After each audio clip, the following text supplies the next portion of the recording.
نحمده ونصلي على رسوله الكريم اما بعد فاعوذ بالله من الشيطان الرجيم بسم الله الرحمن الرحيم رب اشرح لي صدري ويسر لي امري واحلل عقدة من لساني يفقهوا قولي۔ سورۃ یاسین نحمده ونصلي على رسوله الكريم اما بعد فاعوذ بالله من الشيطان الرجيم بسم الله الرحمن الرحيم یاسین والقرآن الحکیم انک لمن المرسلین علی صراط مستقیم تنزیل العزیز الرحیم لتنذر قوما ما انذر آباؤهم فهم غافلون لقد حق القول على أكثرهم فهم لا يؤمنون إنا جعلنا في أعناقهم أغلالا فهي إلى الأذقان فهم مقمحون وجعلنا من بين أيديهم سدا ومن خلفهم سدا فأغشيناهم فهم لا يبصرون وسواء عليهم أأنذرتهم أم لم تنذرهم لا يؤمنون إنما تنذر من اتبع الذكر وخشي الرحمن بالغيب فبشره بمغفرة وأجر كريم إنا نحن نحيي الموتى ونكتب ما قدموا وآثارهم وكل شيء أحصيناه في إمام مبين۔ شروع کرتی ہوں اللہ کے نام سے جو بے انتہا مہربان نہایت رحم فرمانے والا ہے۔ یاسین، قسم ہے قرآن حکیم کی، تم یقیناً رسولوں میں سے ہو، سیدھے راستے پر ہو، اور یہ قرآن غالب اور رحم کرنے والی ہستی کا نازل کیا ہوا ہے تاکہ تم خبردار کرو ایک ایسی قوم کو جس کے باپ دادا خبردار نہ کیے گئے تھے اور اس وجہ سے وہ غفلت میں پڑے ہوئے ہیں۔ ان میں سے اکثر لوگ فیصلہ عذاب کے مستحق ہو چکے ہیں، اسی لیے وہ ایمان نہیں لاتے۔ ہم نے ان کی گردنوں میں توق ڈال دیے ہیں جن سے وہ تھوڑیوں تک جکڑے گئے ہیں، اس لیے وہ سر اٹھائے کھڑے ہیں۔ ہم نے ایک دیوار ان کے آگے کھڑی کر دی ہے اور ایک دیوار ان کے پیچھے۔ ہم نے انہیں ڈھانپ دیا ہے، وہ کچھ نہیں سوچتا، ان کے لیے برابر ہے، ہاں تم انہیں خبردار کرو یا نہ کرو، وہ نہیں مانیں گے۔ تم تو اسی شخص کو خبردار کر سکتے ہو جو نصیحت کی پیروی کرے اور دن دن کے خدائے رحمان سے ڈرے، اسے مغفرت اور اجر کریم کی بشارت دے دو۔ ہم یقیناً ایک روز مردوں کو زندہ کرنے والے ہیں، جو کچھ کام انہوں نے کیے ہیں وہ سب ہم لکھتے جا رہے ہیں، اور جو کچھ آثار انہوں نے اپنے پیچھے چھوڑے ہیں وہ بھی ہم لکھ رہے ہیں۔ ہر چیز کو ہم نے ایک کھلی کتاب میں درج کر رکھا ہے۔ یہ سورۃ یاسین کا پہلا رکوع تھا جو میں نے آپ کے سامنے پڑھا اور اس کا ترجمہ بھی آپ نے سنا۔ سورۃ یاسین شاید قرآن پاک کی وہ واحد سورت ہے جس کو ہم اپنی زندگی میں بہت زیادہ پڑھتے ہیں۔ سورۃ فاتحہ ایکسیپشنل کیس ہے، چونکہ وہ نمازوں میں پڑھتے ہیں اور اس کا پڑھنا لازم ہے، اس لیے اس کو تو زیادہ پڑھا ہی جاتا ہے، لیکن اس کے علاوہ عام روزمرہ زندگی میں ہم سورۃ یاسین کو بہت زیادہ اپنے مطالعے میں لاتے ہیں۔ سورۃ یاسین قرآن پاک کے اندر اپنے معنی کے اعتبار سے، اپنے سبجیکٹ کے اعتبار سے ایک بہت اہم مقام رکھتی ہے۔ اس کا نام یاسین حروف مقطعات پر مشتمل ہے، اور جیسا کہ آپ جانتے ہیں کہ یہ لکھے تو اکٹھے جاتے ہیں لیکن پڑھے الگ الگ جاتے ہیں۔ یا سین دو حروف کا مرکب ہے۔ بعض لوگوں نے اس کا معنی بتانے کی کوشش کی ہے، تو یا عربی میں اے کو کہتے ہیں، جیسے ہم کہتے ہیں یا اللہ، تو اس کا مطلب ہوتا ہے اے اللہ، تو یا کا مطلب ہے اے، اور سین کا مطلب ہے سید، سردار، اور اس سے مراد نبی صلی اللہ علیہ وسلم ہے۔ یا بعض لوگوں نے کہا کہ نہیں، اس سے مراد، سین سے مراد انسان ہے، اے انسان، یعنی اس صورت میں انسان کو مخاطب کیا گیا ہے۔ تو یاسین اے انسان والقرآن الحکیم، قسم ہے قرآن حکیم کی، قرآن کی قسم کھائی جا رہی ہے، اور صرف قرآن کی نہیں بلکہ قرآن کی صفت بھی ساتھ شامل ہے۔ کون سی صفت؟ کہ یہ ایک حکمت والی کتاب ہے، یعنی قرآن کے اندر جو مضامین آئے ہیں، جو باتیں کہی گئی ہیں، جو چیزیں بتائی گئی ہیں، ان میں سے ایک ایک چیز بہت حکمت سے بھری ہوئی ہے، بہت فائدے کی ہے، بہت عقل مندی کی باتیں ہیں، اور قرآن کے اندر پایا جانے والا یہ وزڈم اس بات کی گواہی دیتا ہے کہ یہ کتاب اللہ کی طرف سے ہے اور محمد رسول اللہ صلی اللہ علیہ وسلم کے رسول ہونے پر ایک دلیل ہے۔ آپ جانتے ہیں کہ نبی صلی اللہ علیہ وسلم مکہ میں 40 سال تک رہے اور لوگوں کے ساتھ میل ملاقات رہی۔ اس 40 سال کے عرصے میں کبھی بھی آپ نے کوئی ایک بھی ایسی آیت یا ایسی بات زبان سے نہیں نکالی۔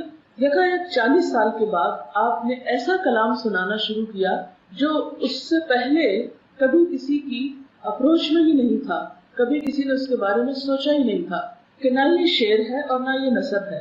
اگر آپ اس کو ایک پروز کہیں تو یہ پروز پہ پورا نہیں اترتا، اور اگر آپ اس کو شعر کہیں تو یہ پراپر جس طرح شعر ہوتے ہیں وہ بھی نہیں. تو لوگ اس بات پر حیران بھی تھے، پریشان بھی تھے کہ یہ کیا چیز ہے.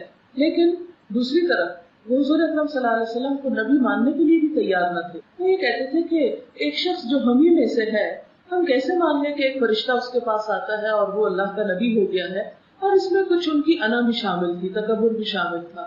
ظاہر ہے کسی کو نبی ماننا اس کی بڑائی کو ماننا ہے، اور کسی دوسرے انسان کی بڑائی کو مان لینا یہ انسان کی اپنی شکست کو بعض اوقات تسلیم کرنے کے برابر ہوتا ہے. تو جو متکبر لوگ ہوتے ہیں، تکبر پسند کرنے والے، خود پسند لوگ، انا کے شکاری، وہ لوگ کبھی بھی کسی کے پاس خیر اور بھلائی کو تسلیم نہیں کرتے، اس کا اعتراف نہیں کرتے، اس کو مانتے نہیں. اور اس طرح بسا اوقات وہ ایک اچھی چیز سے، ایک اچھی خیر سے محروم بھی ہو جاتے ہیں. بہرحال جب لوگوں نے آپ کا انکار کیا تو اللہ تعالیٰ نے قرآن پاک کو گواہ بنایا کہ دیکھو یہ کتاب بتاتی ہے کہ یہ شخص ایک سچا رسول ہے، کیونکہ اس کتاب کے علاوہ اپنی عام روزمرہ زندگی میں جو گفتگو وہ کرتا ہے وہ بھی اس سے بالکل مختلف ہوتی ہے. ابھی آپ احادیث اگر پڑھیں تو آپ دیکھیں گے کہ احادیث جو حضور صلی اللہ علیہ وسلم کا اپنا کلام ہے وہ بالکل مختلف ہے. اگرچہ اس میں بھی بڑی حکمت کی باتیں ہیں، بہت اچھی اچھی نصیحتیں ہیں، بہت خوبصورت سیئنگز ہیں آپ کی، لیکن پھر بھی وہ اپنے زبان کے اعتبار سے، اپنے لینگویج کے سٹائل کے اعتبار سے قرآن سے بالکل مختلف ہے. بعض اوقات ایک ہی آیت کی تفسیر ہوتی ہے ایک حدیث، لیکن حدیث کے الفاظ میں وہ چیز نہیں ہوتی جو قرآن کے الفاظ میں ہوتی. تو انکار کرنے والوں کو یہ دلیل دی جا رہی ہے کہ دیکھو اس قرآن کے الفاظ پر، اس کی حکمت کے اوپر، اس کے معنی کے اوپر غور کرو تو تمہیں خود ہی اس بات کی دلیل مل جائے گی کہ محمد رسول اللہ صلی اللہ علیہ وسلم ایک سچے رسول ہیں. انک لمن المرسلین علی صراط مستقیم، اور سیدھے راستے پر ہیں. وہ لوگوں کو صحیح راستے کی رہنمائی کر رہے ہیں اور خود بھی اس کو فالو کر رہے ہیں. تنزیل العزیز الرحیم، یہ قرآن ایک ایسی ہستی نے بھیجا ہے جو بہت زبردست ہے، بہت قوت والی ہے، اور دوسری طرف رحم کرنے والی بھی ہے. یعنی اگر کوئی شخص اس کی نافرمانی کرے تو اس کو پکڑ بھی سکتا ہے، یعنی اللہ تعالیٰ، اور دوسری طرف انسان کے گناہوں کے باوجود اس کو مہلت دیتا ہے تاکہ شاید انسان کبھی پلٹ آئے. اور یہ قرآن بھیجا کیوں گیا؟ قرآن حکیم کی قسم کھا کے بتایا جا رہا ہے کہ یہ کیوں آیا ہے، یہ کتاب کس لیے آئی ہے. لِتُنذِرَ قَوْمًا مَّا أُنذِرَ آبَاؤُهُمْ، تاکہ تم ایسے لوگوں کو خبردار کرو، بتاؤ کہ جن کے باپ دادا کو بتایا نہیں گیا تھا. اور آپ دیکھیں کہ ہر جنریشن میں یہ بات کتنی سچی ہے کہ تم اس جنریشن کو اس کتاب کی طرف لاؤ، کیونکہ ان کے آباء و اجداد اس سے دور رہے، لہٰذا وہ ہدایت سے بہت دور ہو گئے. فَهُمْ غَافِلُونَ، تو وہ غفلت میں پڑ گئے. تو اس سے یہ پتہ چلتا ہے کہ اسلام کسی وراثت کا نام نہیں. مسلمان ہونا صرف ورثے میں نہیں ملا کرتا. کسی کے گھر پیدا ہو جانے سے کوئی شخص صرف مسلمان نہیں بن جایا کرتا. مسلمان بننے کے لیے ہر شخص کو انڈیویجول ایفرٹ کی ضرورت ہے. ہر شخص کو ڈائریکٹ اپنے رب کے اپروچ کی ضرورت ہے، اپنے رب کے ساتھ ایک تعلق کی ضرورت ہے. کوئی شخص یہ نہیں کہہ سکتا کہ میرے ماں باپ چونکہ بہت نیک انسان تھے اس لیے میں بھی نیک ہوں. نہیں، ہر شخص کی نیکی اور اس کا کردار اور اس کا اخلاق اور اس کا عمل اس کے اپنے ساتھ ہے. بعض اوقات اولاد ماں باپ سے بھی بڑھ کر نیک ہوتی، اور بعض اوقات نیک ماں باپ کی اولاد بھی بہت نالائق ہو سکتی ہے. یہ ایسے ہی ہے جیسے کوئی شخص یہ نہیں کہہ سکتا میں ڈاکٹر ہوں کیونکہ میرے والد ایک ڈاکٹر تھے. کبھی آپ کسی ایسے شخص کو ڈاکٹر ماننے کو تیار نہیں ہوں گے کہ جس کے والدین ڈاکٹر ہوں. ڈاکٹر بننے کے لیے ایک شخص کو خود اپنی پرسنل ایفرٹ کی ضرورت ہوتی. اسی طرح ایک اچھا انسان بننے کے لیے، ایک مسلمان بننے کے لیے ہر انسان کو خود اپنی کوشش اور اپنی محنت کی ضرورت ہے. یہی چیز یہاں پر بتائی گئی کہ تم ان لوگوں کو دین کی بات بتاؤ، اچھائی کے راستے پر لاؤ، کیونکہ بہت عرصے سے یہ اس تعلیم سے دور رہے. ان کے ماں باپ بھی دور تھے، وہ غفلت میں پڑ گئے تو ان کا اثر ان پہ بھی آ پڑا، تو انہیں اس غفلت سے نکالو. لیکن بات یہ ہے کہ ان میں سے اکثر لوگ فیصلہ عذاب کے مستحق ہو چکے ہیں، اس لیے وہ نہیں مانتے. کہ نبی صلی اللہ علیہ وسلم نے جب بتانا شروع کیا تو بہت سارے لوگوں کے لیے یہ پیغام اور یہ بات ایک نئی بات تھی. اور آپ نے دیکھا ہوگا کہ ہر نئی بات کو لوگ شروع میں ناپسند کرتے ہیں، پھر اس کے بعد آہستہ آہستہ اس کو ایکسپٹ کرنے لگتے ہیں. یہ انسان کی فطرت ہے. مثلاً آپ دیکھیں کہ ایک چھوٹے بچے کو ایک ماں پہلی دفعہ مرچوں والا سالن کھلاتی ہے تو وہ اس پر منہ بناتا ہے اور اس کو تھوک ڈالتا ہے اور اس کو نہیں کھانا چاہتا. لیکن تھوڑا تھوڑا چکھاتے چکھاتے ایک دن ایسا آتا ہے کہ اس کا مرچوں کے بغیر کھانے کا دل نہیں چاہتا. بالکل اسی طرح کوئی بھی نئی فوڈ جب ہم ٹرائی کرتے ہیں تو وہ تھوڑی سی اجنبی لگتی ہے. بعض اوقات اس کا ٹیسٹ، اس کی خوشبو اچھی نہیں لگتی. آپ نے زیتون کے بہت فائدے سنے ہوں گے. جو اولیو آئل ہوتا ہے وہ کولیسٹرول فری ہوتا ہے، لیکن اس کے باوجود چونکہ ہم لوگ یوز ٹو نہیں اس کو کھانے کے، تو اس میں پکی ہوئی چیز ہم شوق سے نہیں کھاتے یا کھا نہیں سکتے. لیکن جن علاقوں میں لوگ اسے کھاتے ہیں وہ دوسرا تیل استعمال نہیں کر سکتے. تو یہ ایک بالکل انسانی فطرت ہے کہ کوئی بھی نئی چیز انسان کے سامنے جب آتی ہے تو اسے بہت آسانی کے ساتھ وہ قبول نہیں کر سکتا. اس لیے اللہ تعالیٰ فرماتے ہیں کہ تم ان کو خبردار کرو. اور ان میں سے بہت سارے لوگ جو ہیں وہ اس پیغام کو نہیں بھی مانیں گے. اور اس کی ایک اور وجہ یہ ہوتی ہے کہ انسان کسی چیز کو کیوں نہیں مانتا ہے. ایک وجہ تو یہ کہ نئی چیز ہے، اسے ایکسپٹ کرنے میں دیر لگ گئی. لیکن آپ دیکھیں گے کہ جن لوگوں کے دل کھلے ہوتے ہیں وہ نئی چیز کو بھی آہستہ آہستہ، جو براڈ مائنڈیڈ لوگ ہوتے ہیں، آہستہ آہستہ ایکسپٹ کر لیتے. اور جس کے ذہن میں وسعت ہوتی ہے اتنی جلدی اس کو ایکسپٹ کرتے. کچھ لوگ ایسے ہوتے ہیں کہ جن کو بات سمجھ میں بھی آ جاتی ہے لیکن اپنی تنگ نظری کی وجہ سے، اپنے دل کی گھٹن کی وجہ سے، اپنی کوتاہ نظری کی وجہ سے وہ اس کو ایکسپٹ نہیں کرتے. یہاں ایسے ہی لوگوں کی بات کی گئی کہ وہ اپنی دنیا میں جینا چاہتے ہیں، اپنی مرضی کے مطابق زندگی بسر کرنا چاہتے ہیں. اس لیے نبی اکرم صلی اللہ علیہ وسلم جو کچھ ان کو دے رہے ہیں وہ نہیں مانیں گے. انا جعلنا فی اعناقہم اغلالا، ہم نے ان کی گردنوں میں طوق ڈال دیے. طوق کہتے ہیں اس کڑے کو جو پرانے زمانے میں قیدیوں کی سزا کے لیے گردن میں جکڑ دیا جاتا تھا، جس کی وجہ سے وہ موو نہیں کر سکتے. اور آپ دیکھیں کہ اگر تھوڑی دیر کے لیے بھی آپ اگر گردن کو موو نہ کریں تو ایک بہت تکلیف دہ چیز ہو جاتی. فرمایا یہ سمبل ہے، طوق ایک سمبل ہے گردن کو اکڑانے کا. اور گردن کو اکڑانا سمبل ہے کس کا؟ تکبر کا. فرمایا کہ ان کے تکبر کی وجہ سے یہ لوگ حق کو نہیں مانتے. تکبر کیا ہے؟ کہ میں زیادہ اچھا ہوں، میں زیادہ عقل مند ہوں، میں زیادہ جانتا ہوں، میں زیادہ بہتر ہوں. جیسے کہ شیطان کو اللہ تعالیٰ نے حکم دیا تھا کہ انسان کو سجدہ کرو. شیطان نے کیا کیا؟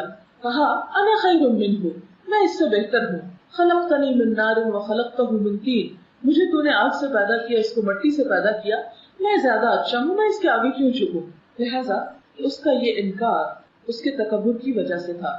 اسی لیے جو لوگ دنیا میں تکبر کا شکار ہوتے ہیں، اپنے آپ کو بڑی چیز سمجھتے ہیں، وہ اللہ کی بات پر توجہ بھی نہیں دیتے، اسے سننا ہی نہیں چاہتے اور سن کر اس پر عمل بھی نہیں کرنا چاہتے. کیونکہ بسا اوقات تکبر کی وجہ سے وہ قبول نہیں کرتے، اور بسا اوقات اس لیے قبول نہیں کرتے کہ پھر اسے قبول کر کے انہیں اپنی کچھ عادتوں کو چھوڑنا پڑتا. اور وہ سمجھتے ہیں کہ ان چیزوں کو چھوڑنے سے ان کی شان و شوکت میں شاید کچھ کمی آ جائے، اس لیے وہ بات ماننے سے انکار کرتے ہیں. پھر فرمایا وَجَعَلْنَا مِن بَيْنِ أَيْدِيهِمْ سَدًّا، ہم نے ایک دیوار ان کے آگے کھڑی کر دی. وَمِن خَلْفِهِمْ سَدًّا، ایک دیوار ان کے پیچھے ہے. فَأَغْشَيْنَاهُمْ، اوپر سے بھی ڈھانپ دیا ہے. فَهُمْ لَا يُبْصِرُونَ، وہ دیکھ ہی نہیں سکتے. یعنی جب ایک شخص اپنے آپ کو بڑی چیز سمجھنے لگتا ہے تو پھر اس تکبر کی وجہ سے اللہ تعالیٰ اس کو ایک سزا دیتے. اور وہ سزا کیا ہوتی ہے کہ اس کو حق بات سمجھنے کی توفیق نہیں دیتے. اور اس کو اس سے تشبیہ دی گئی کہ جیسے کسی شخص کے آگے بھی دیوار ہے. مثلاً اس وقت ہم ایک کمرے میں بیٹھے ہوئے ہیں، ہمارے سامنے بھی دیوار ہے، ہمارے پیچھے بھی دیوار ہے، اور ہمارے سر پہ بھی چھت ہے. لہٰذا ہم اس کمرے سے باہر کچھ نہیں دیکھ سکتے. بالکل تکبر کرنے والا شخص اپنی ذات اور انا کے خول میں اس طرح بند ہو جاتا ہے کہ وہ نہ آگے دیکھ سکتا ہے نہ پیچھے دیکھ سکتا ہے، نہ اسے اپنے مستقبل کی کوئی فکر ہوتی ہے اور نہ اپنے ماضی سے کوئی سبق لیتا ہے. اور اوپر سے بھی ڈھانکے ہوئے کہ اللہ کی طرف اس کا کوئی دھیان نہیں ہوتا، توجہ نہیں ہوتی، رجحان نہیں ہوتا، تعلق نہیں ہوتا. لہٰذا ان کو کوئی بات بھی سمجھ نہیں آتی، ان کو فائدہ ہی نہیں ہوتا. پھر فرمایا وَسَوَاءٌ عَلَيْهِمْ، ان کے لیے برابر، ایسے لوگوں کے لیے برابر ہے. کیا؟ أَأَنذَرْتَهُمْ، خواہ تم ان کو ڈراؤ، أَمْ لَمْ تُنذِرْهُمْ، یا نہ ڈراؤ، لَا يُؤْمِنُونَ، وہ نہیں مانیں گے. یعنی آپ ان کو کوئی نصیحت کریں یا نہ کریں، خبردار کریں یا نہ کریں، کوئی ڈر والی آیت سنائیں یا نہ سنائیں، وہ سب سنی انسنی کر دیتے ہیں، ان کو کچھ سمجھ نہیں آتی. یہ بالکل ایسے ہی جیسے اس کمرے کے باہر اگر کوئی چیخ چلا رہا ہو، پکار رہا ہو، تو ہمیں کچھ پتہ نہیں چلے گا کہ کوئی رو رہا ہے. اس چھت پہ اس وقت کوئی رو رہا ہو، چلا رہا ہو، ہمیں تو کچھ خبر نہیں کہ کیا ہو رہا ہے، کیونکہ ہم تو اس کے اندر بند ہیں. تو بالکل اسی طرح متکبر شخص جب اپنی ذات کے خول میں بند ہوتا ہے تو اللہ تعالیٰ اس پہ ہدایت کے دروازے بند کر دیتے ہیں، اور پھر ان پر کوئی نصیحت کی بات اثر کرتی ہی نہیں. اس لیے کہ وہ ہر وقت اپنے ہی خیالوں، اپنی ہی دنیا اور اپنی ہی آپ میں رہتے ہیں. اس لیے حق کی بات، ہدایت کی بات ان کے دلوں تک نہیں پہنچتی. فرمایا انما تنذر من اتبع الذکر، وخشی الرحمن بالغیب، تم تو اس کو ڈرا سکتے ہو کہ جو غائبانہ طور پر اپنے رب سے ڈرے، یعنی تنہائی میں بھی جس کو اپنے رب کا احساس ہو، جو بن دیکھے اپنے رب سے ڈرے، یعنی کسی نے اللہ کو دیکھا نہیں لیکن اس کے باوجود وہ شخص جو غیب کے پیچھے یا اس پردے کے پیچھے اپنے رب کو محسوس کر سکے، اسی پر یہ کلام نصیحت اثر کرتا ہے۔ آپ دیکھیں کہ جیسے اس وقت میں بات کر رہی، میری بات آپ کے کانوں سے ٹکرا رہی، لیکن بسا اوقات ایسا ہوتا ہے کہ کچھ لوگوں کے صرف کانوں تک نہیں ٹکراتی، دل تک بھی اترتی۔ اب دل جو ہے وہ سامنے ایکسپوز نہیں ہے، وہ تو بہت پردوں کے اندر چھپا ہوا، لیکن جو شخص دلچسپی لیتا ہے ایک بات کے اندر، وہ آواز جو ہمیں نظر نہیں آتی، وہ آواز کان سے دل تک پہنچتی ہے اور دل سے پورا جسم پہ اثر کرتی ہے، سارا جسم پوری باڈی اس میں انوالو ہو جاتی ہے۔ اسی طرح ایک شخص جو اللہ تعالیٰ سے ایک تعلق رکھتا ہے، اللہ کی عظمت کو محسوس کرتا ہے، تو اللہ تعالیٰ خواہ پردے کے پیچھے چھپا ہوا ہے لیکن وہ اس کے پریزنس کو فیل کر سکتا ہے، یہ اس کے اپنے احساسات کی بات ہے۔ تو جو اس قابل ہو کہ پردے کے پیچھے ذات کو محسوس کر سکے، پھر وہ اس کی بات کو بھی اپنے اندر ایبزارب کر سکتا ہے۔ ایسے لوگوں کے لیے جزا کیا ہے؟ فَبَشِّرْهُ بِمَغْفِرَةٍ، آپ انہیں بخشش کی خوشخبری دیں کہ اللہ تعالیٰ ان کے گناہوں کو معاف فرما دیں گے، وہ اجر کریم، اور بہت باعزت اجر کی، یعنی انہیں جزا ملے گی، انعام ملے گا لیکن بہت عزت کے ساتھ۔ اِنَّا نَحْنُ نُحْيِي الْمَوْتَىٰ، بے شک ہم زندہ کریں گے مردوں کو، وَنَكْتُبُ مَا قَدَّمُوا، اور ہم لکھ رہے ہیں جو وہ آگے بھیجتے ہیں، وَآثَارَهُمْ، اور ان کے آثار، وَكُلَّ شَيْءٍ أَحْصَيْنَاهُ فِي إِمَامٍ مُبِينٍ، اور ہر چیز کو ہم نے ایک کھلی کتاب میں لکھ رکھا ہے۔ یہاں پر انسان کو ایک بہت بڑی حقیقت کی طرف توجہ دلائی گئی، اور وہ حقیقت کیا ہے کہ اے انسان، اس بات کو کبھی نہ بھولنا کہ تجھے مرنے کے بعد پھر زندہ ہونا، سونے کے بعد پھر جاگنا۔ ایک بہت بڑی حقیقت ہے جس کا ہم ہر روز مشاہدہ کرتے ہیں، ہر روز ہم خود ایکسپیرینس کرتے ہیں کہ ہم دن کے کام کاج کے بعد تھک جاتے ہیں، پھر ہم سو جاتے ہیں۔ سونے کے بعد ہم سن نہیں سکتے، دیکھ نہیں سکتے،